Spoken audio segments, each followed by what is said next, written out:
안녕하세요. 4년의 결혼 생활을 마치고 다시 혼자가 된 30대 여성입니다.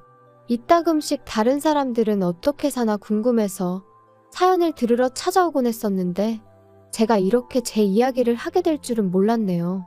사실 이미 이혼도 했겠다. 어찌 보면 다 끝난 일인데 굳이 들추는 게 의미가 있을까 하고 스스로에게 몇 번이나 물어봤어요. 그런데 솔직히 아직 분이 안 풀려서 말이죠. 전 남편이고 시댁 식구들이고 아는 사람들이 이 이야기 좀 듣고 눈치도 채고 그래서 욕 좀 해줬으면 싶기도 하고. 좀 유치한가요? 남편하고는 제 나이 31살에 소개팅으로 만났어요. 그런데 이렇게 말하면 어떻게 들릴지 모르겠지만 사실 저는 결혼에는 원래 그다지 뜻이 없었거든요. 그래서 친구가 소개팅 이야기를 꺼냈을 때도 상대 남자가 그러니까 제 전 남편이기도 하고 잠깐 다른 이야기긴 하지만 이혼을 하고 나니까 이따금씩 호칭이 참 불편해요. 전 남편 부르기도 그렇고 남편이라고 부르자니 괜히 성질나고. 그래도 일단은 남편이 간결하니까 남편이라고 부르겠습니다. 다시 본론으로 돌아가서 친구가 소개팅 할 거냐 물었을 때 제가 먼저 물었어요. 소개팅에 나올 사람이 혹시 연애 상대를 찾는 건지 아니면 결혼을 전제로 만남을 원하는 건지 말이에요. 그런데 친구가 사람 앞날을 누가 장담할 수 있냐며 연애하다 헤어질 수도 있고 결혼할 수도 있고 그거야 아무도 모르지 그러대요. 하지만 저는 괜한 원망을 듣는 건 한 번이면 족하다 싶어서 그런 식이라면 차라리 나가지 않겠다 했습니다. 사실 저는 예전에 교제하던 남자와 헤어지는 과정에 있어서 온갖 막말을 들었던 적이 있어요. 저 때문에 자기가 시간 낭비, 돈 낭비를 했다면서 말이죠. 하지만 정말 억울했던 게 그 당시에도 저는 결혼에는 뜻이 없었고 남자도 분명히 알고 있었거든요. 그것도 연애 초반 때부터요.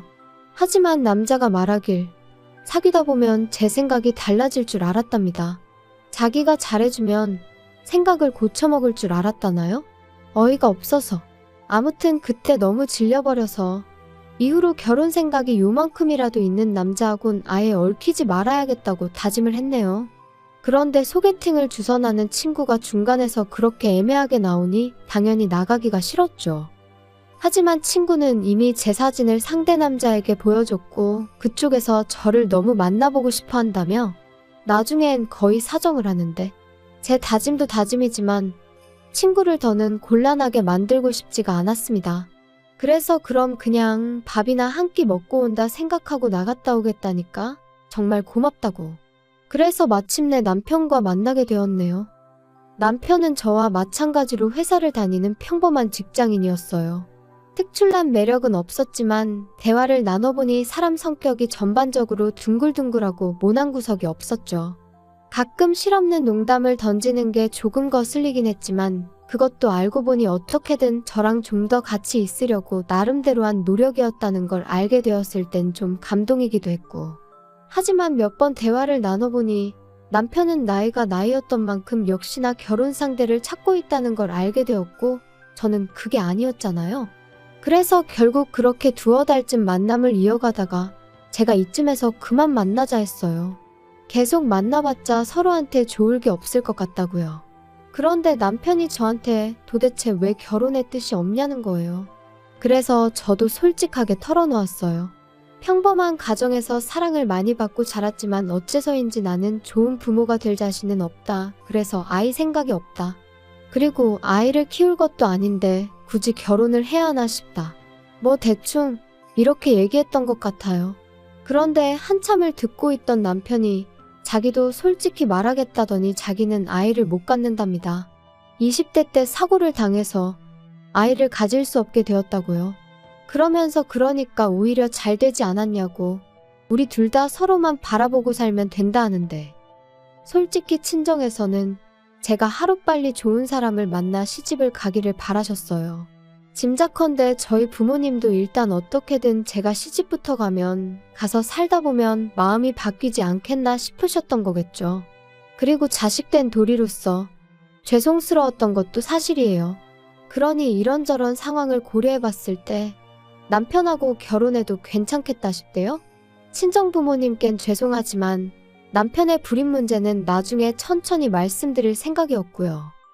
결혼 생각이 없었던 저였지만 막상 결혼을 하겠다고 마음을 먹으니 그래도 아예 아무것도 안 따질 수는 없더라고요. 특히나 일찍이 시집간 사촌언니가 1년 만에 10kg 가까이 살이 빠질 만큼 시집살이로 마음고생하는 걸 듣고 봤던지라 나름대로 시댁에 대해서 최소한의 기준은 둘 수밖에 없었죠. 그리고 처음에 인사를 드리러 갔던 날 저더러 고맙다며 눈물을 흘리시는 걸 보고는 막연히 마음이 여리신 분들이구나. 그러니 좋은 분들일 거라고 생각하게 됐던 것 같아요. 물론 지금은 섣불리 판단했던 제 자신이 한심할 뿐이지만 아무튼 그리고 경제적인 부분은 저희 친정이랑 비슷했어요. 그래서 한동안은 여러 가지로 좋은 시댁을 만났다고 생각했습니다. 남편보다 3살 많은 형, 그러니까 아주버님이 이혼을 하기 전까지는요. 저희 부부가 결혼한 지 1년쯤 되었을 때 아주버님과 형님이 이혼을 하셨어요. 시댁 식구들 사이에서는 이혼의 원인이 형님한테 있다고 했지만 저는 솔직히 두 사람 모두 문제가 있다고 생각했죠. 왜냐하면 제가 듣기론 아주버님이 결혼한 지 2년 만에 외도를 하셨고 그걸 알게 된 형님이 이후로 술에 의존하게 되었다 들었거든요. 그리고 언젠가 형님이 하소연하기로는 자기는 어떻게든 참고 살아보려고 했다. 그런데 애아빠, 그러니까 아주버님이 자기를 여자로 봐주질 않더랍니다. 게다가 형님이 참고 살려는 이유는 시조카들 때문이었다는데 아주버님은 형님이 어디 가서 무슨 재주로 벌어먹고 살겠냐고, 그러니 막말로 지가 안 참으면 어쩔 거냔 식으로 걸핏하면 형님을 무시했나 봐요. 아무튼 부부 사이의 일은 결국 부부만 아는 일이라지만 결국 형님의 알코올 중독이 심해져서 아주버님이 양육권을 갖게 되고 그렇게 이혼을 하게 되었습니다. 그래도 초반에는 큰 문제는 없었어요. 아주버님이 시조카들을 데리고 시부모님과 함께 살기 시작했거든요. 그래서 평소에는 시부모님이 시조카들 양육을 도와주셨고 일 없는 주말에는 아주버님이 도맡아서 한다 들었죠. 그리고 저는 저대로 남들이 보통 조카들한테 하듯이 이따금씩 맛있는 거 사주고 어린이날이나 생일이면 선물 하나씩 사주는 정도만 했어요. 그런데 아주버님이 이혼한 지 한 2년쯤 되었을 무렵 만나는 여자분이 생기면서 그때부터 시조카들한테 좀 소홀해졌나 봐요. 그리고 그 부담이 저에게 올 줄은 꿈에도 몰랐네요. 결혼하고 제가 어머님한테 그래도 감사했던 건 그다지 먼 거리가 아니었음에도 불구하고 필요 이상으로 저를 부르신 적이 없으셨다는 거예요. 그런데 아주버님이 데이트를 시작하면서 주말에도 어머님이 시조카들을 보게 되는 상황이 잦아지셨고 어머님도 연세가 있으셨으니 시조카들, 그것도 5살, 7살 남자아이들을 혼자 보시는 게 쉽지는 않으셨을 테지요. 하지만 그래도 그렇지. 언젠가부터 하루가 멀다 하고 저를 부르기 시작하셨습니다. 퇴근했니? 뭐하니? 애들이 작은 엄마 보고 싶다고 난리네. 그리고 저도 처음에는 그래. 어머님 말동무도 해드릴 겸 좀 도와드리고 오자고 좋은 마음으로 시댁에 들리곤 했었거든요. 거짓말이 아니라 평일에 한두 번, 주말에 한 번, 그렇게 한 3달 가까이를요. 그런데 저도 사람이다 보니 결국 지치더라고요. 특히나 하도 저녁만이라도 먹고 가라셔서 가면 아주버님이 귀가할 때까지 저를 못 가게 하셨는데 창살 없는 감옥이 바로 이런 건가 싶었죠. 그뿐만이 아니었습니다. 시조카들한테는 계속해서 작은 엄마가 와서 너무 좋지? 작은 엄마랑 같이 하니까 너무 좋지? 작은 엄마랑 다음엔 어디 가자고 할까? 이게 겪어보지 않은 사람은 이해가 안 될 수도 있는데 정말이지 너무 부담스럽고 나중엔 그냥 뭐라고 표현을 할 수가 없어요. 말 그대로 정말 미치겠더라고요. 심지어 한 번은 새벽 2시인가? 큰애가 아프다면서 일을 어쩌면 좋으냐고 저한테 전화를 하셨습니다. 남편도 아니고 저한테 말이죠. 그래서 제가 아주버님은 어디 계시냐니까 아주버님은 애인이랑 캠핑 갔다고. 너무 열받아서 그 전화 그대로 남편한테 넘겼어요. 그랬더니 나중에 어머님이 말씀하시길 큰애가 그러더랍니다. 작은 엄마랑 병원에 같이 가면 나을 것 같았다고요. 물론 저는 지금도 큰애가 그런 말을 했을 거라고는 믿지 않지만요. 아무튼 이러한 일들이 반복되고 저는 도무지 참을 수가 없었습니다. 그래서 남편에게 어머님한테든 아주버님한테든 확실히 이야기를 좀 해줘. 왜 자꾸 나한테 뭘 기대하시는지 모르겠네. 좀 이해 좀 해줘라. 어머니 입장에선 며느리라고 너 하나니까 그렇지. 그리고 솔직히 한 가족인데 서로 좀 도와가며 지내야지. 어떻게 딱 선을 그냐? 게다가 생각을 좀 해봐.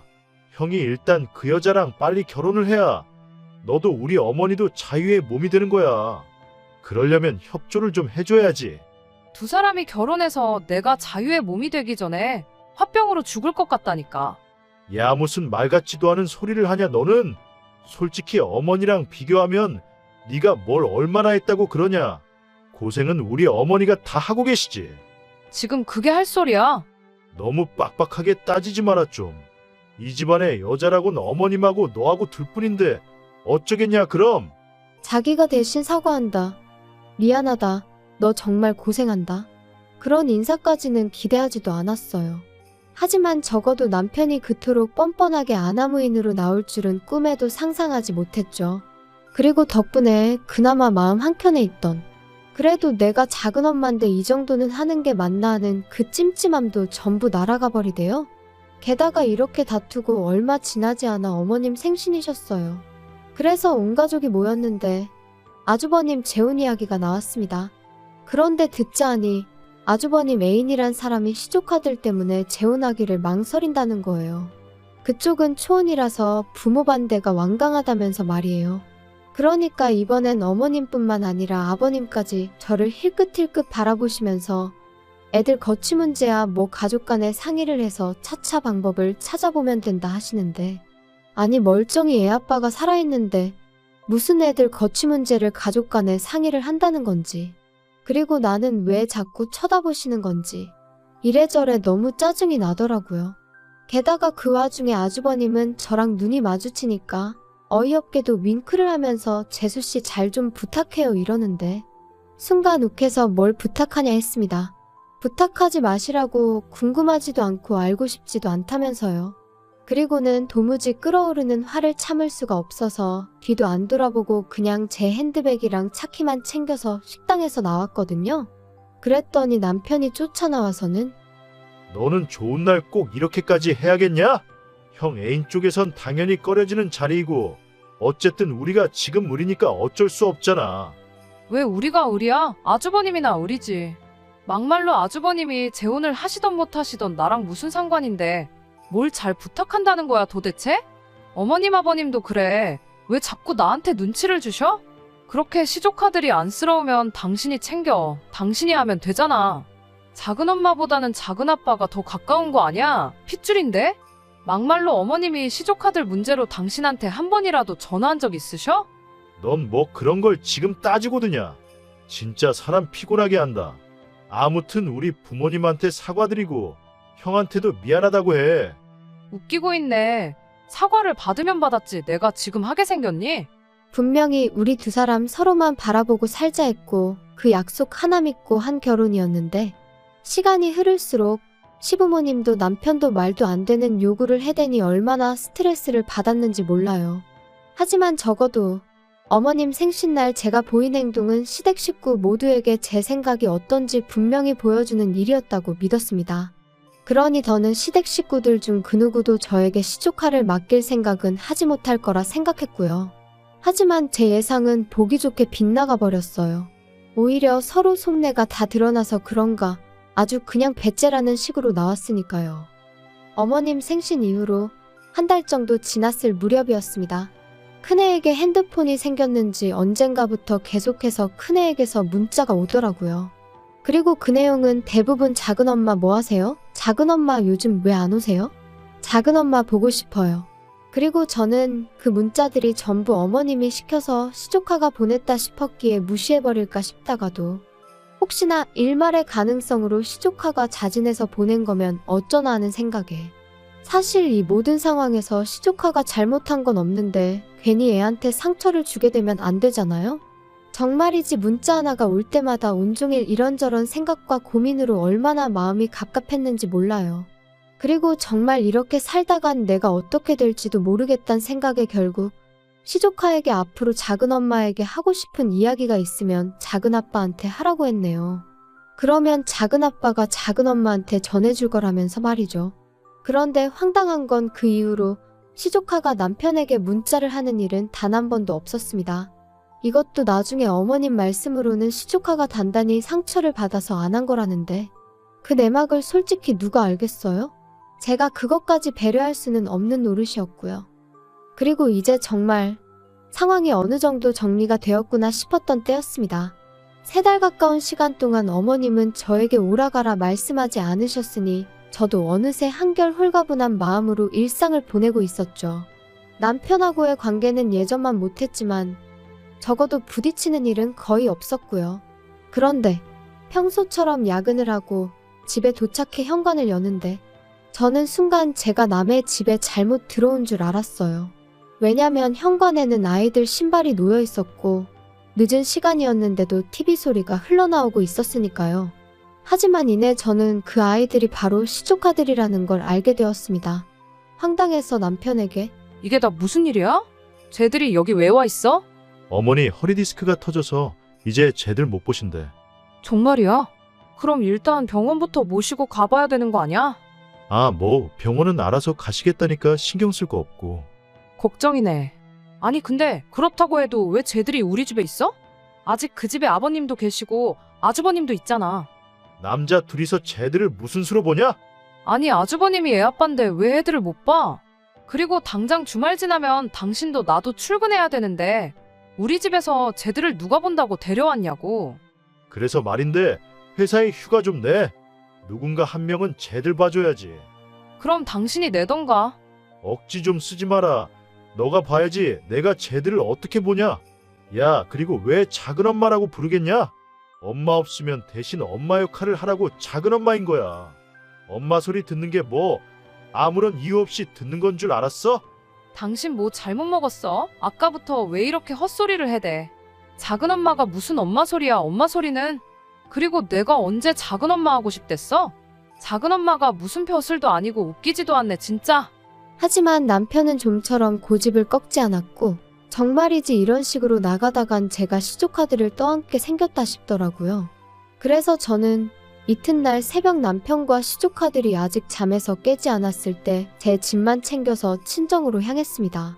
솔직히 집을 나오면서도 내가 뭘 잘못한 것도 아닌데 왜 이렇게 나와야 하나 싶었지만 동시에 어물쩍거리다 시조카들하고 마주치면 또 거기다 뭐라고 설명을 해야 할지도 모르겠고 아이들한테 저희 부부가 큰 소리 내는 걸 보여주고 싶지도 않았고요. 그래서 일단은 집에서 나왔어요. 친정에 도착한 지 1시간쯤 지나니까 남편에게 연락이 왔습니다.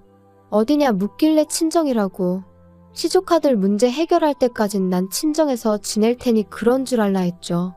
그랬더니 남편이 한다는 말이 저더러 왜 이렇게 인정머리가 없냐는 거예요. 그리고는 다른 사람들은 생판 모르는 남도 데려다 키우던데 너는 뭐가 문제야? 넌 모성애라는 게 없냐? 네가 그러고도 여자야? 진짜 정 떨어진다. 그걸 지금 말이라고 해.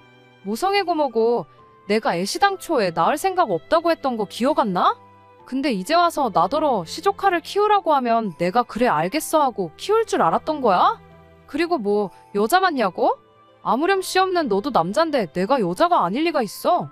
너 지금 말 다 했냐? 너 터진 입이라고 아무렇게나 말하는데 입 조심해라. 당신이 먼저 시작했거든? 그리고 나는 그 작은엄마 소리 더는 듣기도 싫어. 아주 이골이나. 작은엄마고 뭐고 나 안 할 테니까 어디 밖에 나가서 하겠다는 여자 있으면 그 여자 시켜. 얼마나 대단한 자리라고 사람을 이렇게 스트레스를 줘 주기를. 저는 제 할 말만 하고 그냥 전화를 끊어버렸어요. 그리고 이후로는 무슨 정신이었는지는 몰라도 남편 말대로 회사에 일단 휴가는 냈습니다. 다만 그리고 나서 유명하다는 이혼 전문 변호사들 몇몇을 만나 상담도 받고 나름대로 전략도 세워보고 누가 그러더라고요. 일단 시어머니 허리가 났을 때까지만이라도 좀 봐줄 수 있었던 거 아니냐고. 근데 그게 그 상황에 처해보지 않은 사람이면 모를 거예요. 시부모님도 아주버님도 그 애인이란 여자한테는 아주 절절매지. 그러니까 그 여자는 자기가 뭐나 되는 거 마냥 저한테 이래라 저래라 해대지. 그런데 정작 애들은 그 여자는 자기들 아빠를 뺏어간 여자라고 생각해서 따를 생각이 없고 말끝마다 작은엄마 작은엄마. 그러니까 그 여자가 아주버님과 결혼을 한다면 영락없이 애들엄마 노릇은 제 몫이고 그 여자는 형님 놀이나 하게 생겼더라고요. 호랩이 될 뻔한 아주버님을 살려준 구세주놀이는 덤이고요. 그리고 제가 무슨 부귀영화를 누리겠다고 그런 꼴을 보게 될 걸 뻔히 알면서 언제 그런 날이 오려나 하고 기다리고 있을 수는 없었죠. 그래서 결국 남편과 저는 이혼을 했습니다. 남편은 남편 나름대로 제가 자기를 모욕했다며 명예훼손이네 어쩌네 해댔는데 부부싸움하다가 막말 좀 한 걸로 명예훼손이 될 리가 없잖아요. 고작 그런 이유로 저를 유책 배우자로 몰아갈 수도 없었고요. 그래서 제가 서로 오만정이 다 떨어진 마당에 뭘 질질 끄냐고 그냥 깔끔하게 협의 이혼하고 갈 길 가자 했어요. 그런데 이렇게 되니까 다른 사람도 아니고 아주버님이 저희 이혼을 말리대요? 자기가 다 잘못했다면서?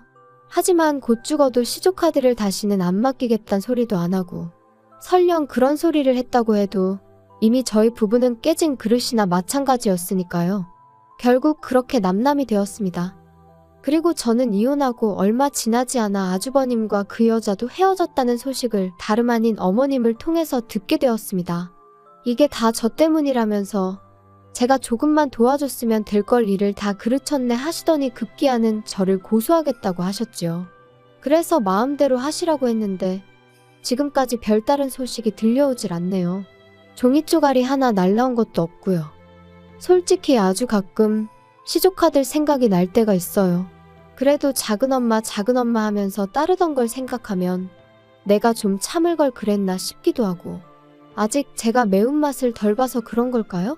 그냥 왜 어른들 때문에 애들이 저렇게 힘든 시간을 겪어야 하나 싶은 게 아무쪼록 아주버님이 그놈의 사랑 타령은 잠시 접어두고 아이들을 먼저 좀 챙기셨으면 좋겠네요.